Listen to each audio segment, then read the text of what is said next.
I wanted to talk about a couple things and then introduce Heather and our Victims Advocate program. But I appreciate some of the messages that Keir brought back today, and just touching base on a couple of them.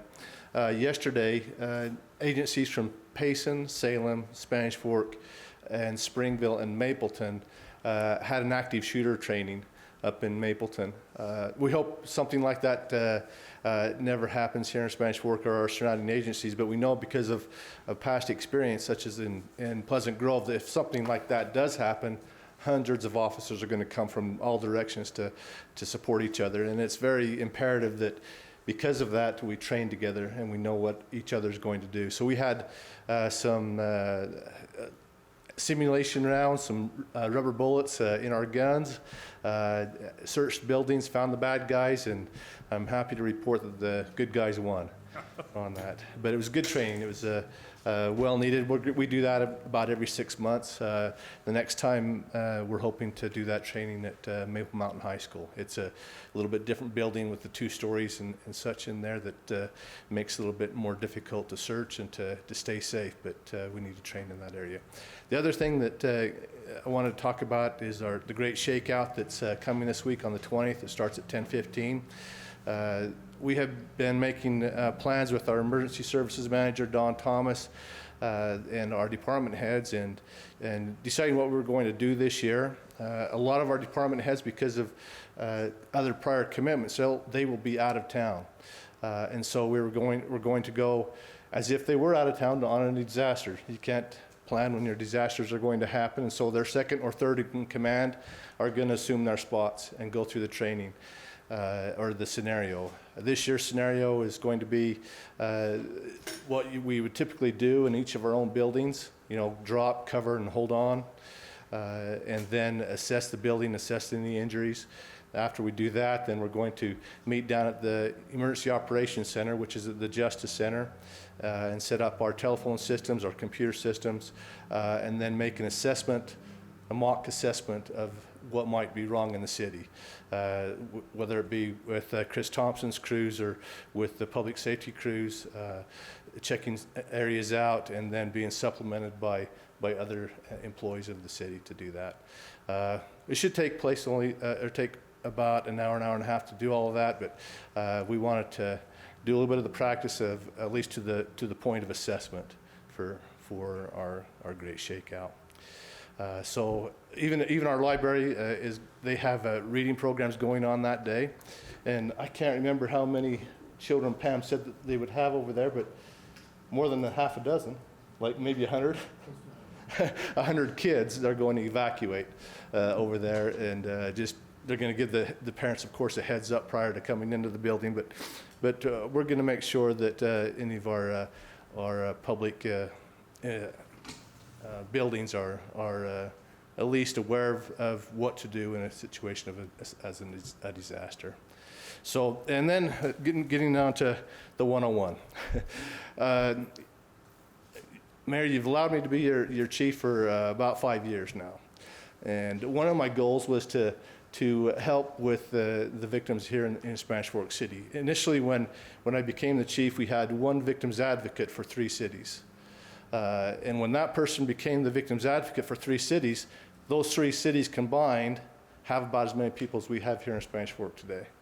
And so we definitely saw a need that we wanted to provide better services for the victims here in Spanish Fork. And so with your blessing and Heather Frost's great work, we were able to find some funding and the opportunity to serve the public here in Spanish Fork. We were sharing that cost of that one employee between 3 cities, and we had to pick up the full cost if we were going to have one victim advocate for Spanish Fork City.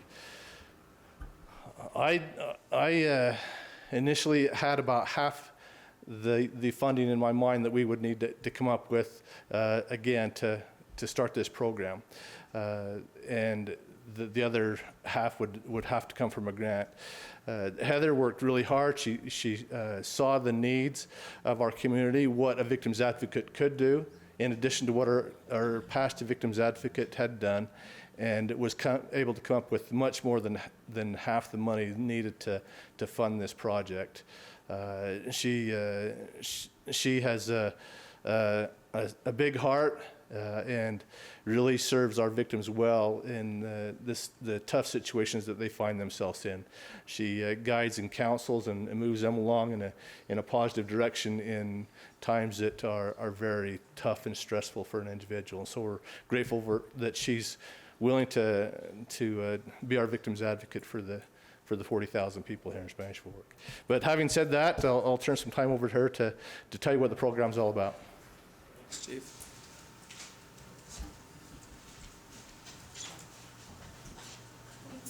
That was so nice.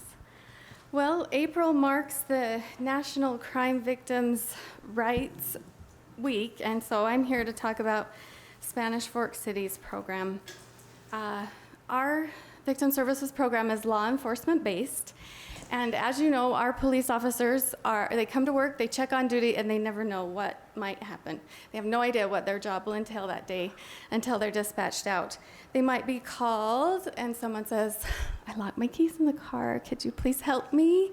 They might be called to a fender bender, or sometimes a serious bodily injury, car crash. Could be called to a vehicle burglary where someone says, someone stole all the change out of my console.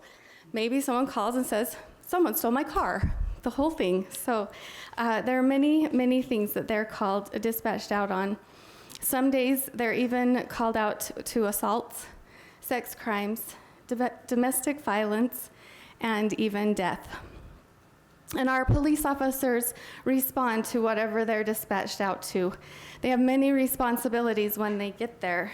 They secure the scene to ensure safety. They request medical if needed. They attend to the victims and the family members.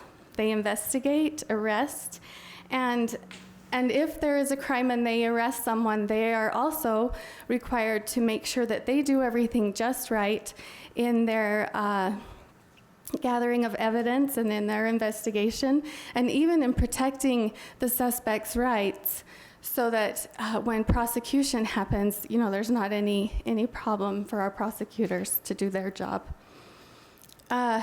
So Chief Adams saw a way that maybe we could help alleviate some of the responsibilities of our police officers, and he, like he said, proposed to increase victim services in Spanish Fork City.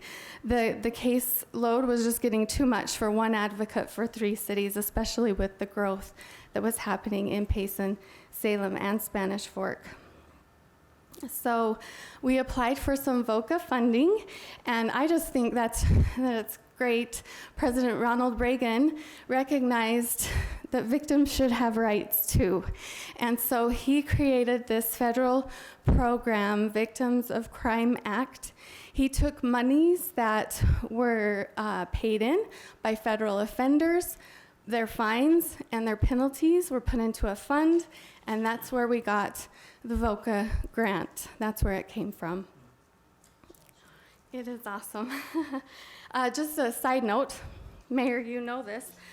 Just last week, I submitted another grant application for 2 more years of funding. So thank you for all of your signatures. By the time he was done, he had hand cramps, he said. Thank you. Yes, thank you. Okay, so with the funding and the budgeted amount, our victim services program began on July 1st, 2016. This here is a list of victims served, and I just wanted to make sure to let you know that this is not all inclusive, and one victim doesn't just receive one service and then we're all done. This is an ongoing program, and depending on the victim, the type of crime, honestly, we serve them ongoing, sometimes for months, especially when they're the victim of a crime and it goes through the court system. It can just really take months to get through. So these are some of the victims served and the types of assistance provided. As you can see, domestic violence is our biggest, my biggest responsibility, really. And so Chief Adams and I have been working on improving services for domestic violence victims.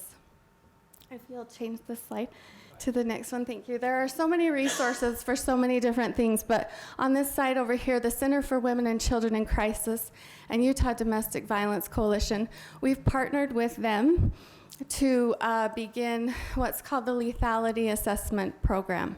And so what will happen beginning in August, when an officer is called out on a domestic violence call, he or she will meet with the victim, and they will do a quick assessment. It's 11 questions. And these 11 questions have been proven to show if a victim is in a high danger situation. If they are, the Center for Women and Children in Crisis, which is also known as the shelter, some people just call it shelter, they have guaranteed that they will provide a safe place for that victim immediately. And so the victim then gets to make a choice. They can take the opportunity and go to shelter, and we will provide transportation, whatever they need to get there. If they decide they're going to stay home and they're going to not take shelter, I will follow up with them as well as representatives from the shelter, and we'll be sure to provide them resources and safety planning and just whatever we can do to help them in their situation. I think, yes. Tell them how many people in Utah County. Oh. Okay, so in Utah County, only Provo is doing the lethality assessment program. So we're second only to them. So we're pretty excited about that, to be the second agency in the county to do that.